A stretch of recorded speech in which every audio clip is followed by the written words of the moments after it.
Do you have problems with pests in your garden? You are not alone.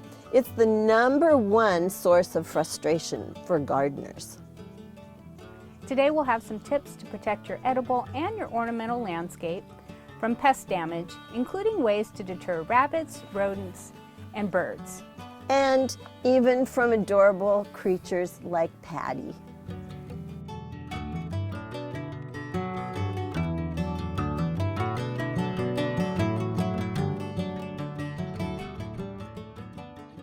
What is a pest?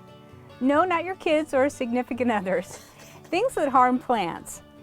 We're talking about maybe insects or pets, anything that destroys your plants by eating, tunneling under it, or trampling. Some of the most difficult pests to deter are rabbits and rodents. And it's made even worse because some people just feel like it's a kindness to feed them. Or they leave their pet food out. Rabbits and rodents, like mice and voles, like to chew on the tender new growth of plants. You can tell a lot about what pest is causing damage by the pattern it leaves.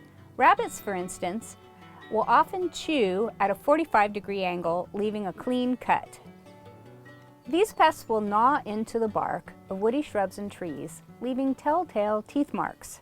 This can kill a plant outright or simply stunt its growth.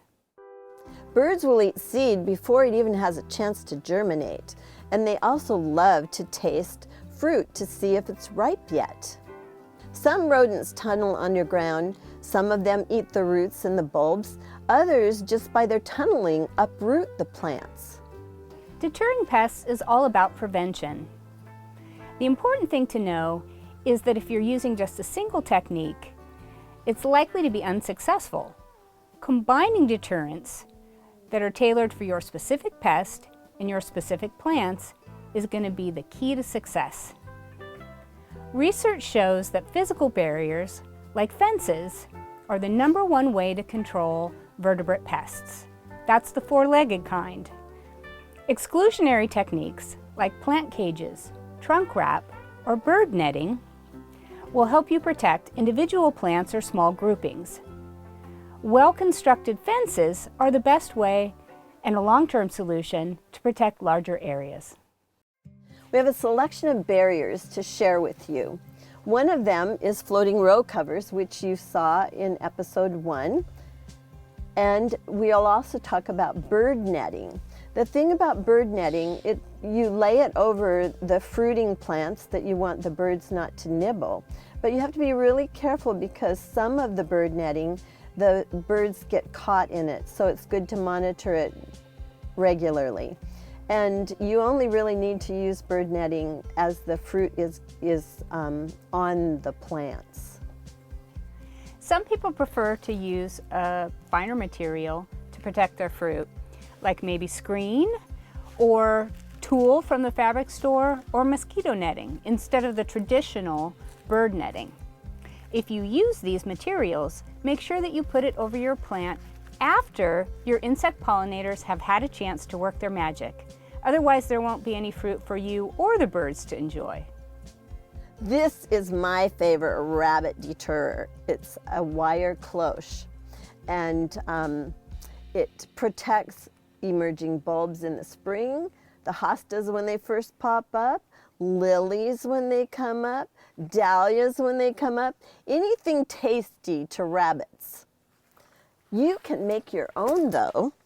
This is one that a neighbor made, and it keeps the adult bunnies out, and by the time her plants emerge, when the little bunnies could make their way through here, the plants are tall enough and mature enough where it doesn't matter, and the little bunnies won't eat them. There's also fencing that I put around my perennial beds that Patty likes to dig in to make a nice little bed while we're sitting out on the patio. It also goes around the pea vines because Patty's figured out he can reach up and nibble, and they're very tasty. He also likes green beans, so this keeps Patty, it's tall enough when you put it inside these raised beds that he can't reach up there anymore. You just have to be sure that the vines are on the other side of the fence. Rabbits are just as likely to climb under as they are to climb over. So to create a rabbit barrier, use chicken wire staked at 2 to 4 foot intervals. You're going to want 2 feet above ground and 6 inches below ground. And these 1-inch holes are too small for even baby rabbits to climb through. You can make your own temporary protection for individual plants or small groupings of plants with things like a milk jug with the bottom cut off. You can use a strawberry basket upturned. You can make your own wire cages out of any sort of wire. This has really fine, tiny holes. This is good for rodents. I've made this cage with 1/4-inch hardware cloth, and this is for a larger plant. So you can tailor your material, whether it's a metal mesh or a plastic mesh, with the openings that are small enough to prevent your particular pest. And then you build your barrier for the size of your plant. You want to monitor these frequently because you want to make sure that your plant doesn't grow through and become damaged by growing through the holes or growing into the top of it, and you don't want wildlife to get caught in it. To prevent tunneling pests, lining the base of raised beds with 1/4-inch metal hardware cloth can keep voles, moles, and other diggers from your potatoes and flower bulbs. Another way to reduce rabbit damage is to garden with plants that rabbits don't like. The Washington Department of Fish and Wildlife has a list of plants that rabbits tend not to like on their website. By changing out some of the plants that are frequent casualties with some of the plants on this list, you may have less damage in your garden. But keep in mind, these kinds of lists are not foolproof. A hungry animal will eat just about anything. So another way to deter rabbits, especially, is to get rid of the areas where they like to nest and multiply. So cut down blackberries that are anywhere nearby or take them out entirely. And also sometimes too, you might want to mow down tall grasses that are nearby. There are repellents labeled to use on your plants to prevent vertebrate pests from eating them, but the results research shows are inconsistent. Also, some of the ingredients in repellents can burn or defoliate plants, and not all of them are labeled for use on edible foods. So, if you're going to try these, make sure that you read the label and follow it to the letter. Knowing your pest and what it needs to survive are very helpful.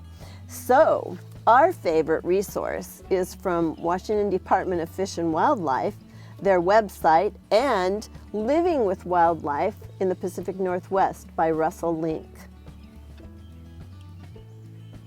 Good luck, and here's hoping that all of your pests are as cute as Patty.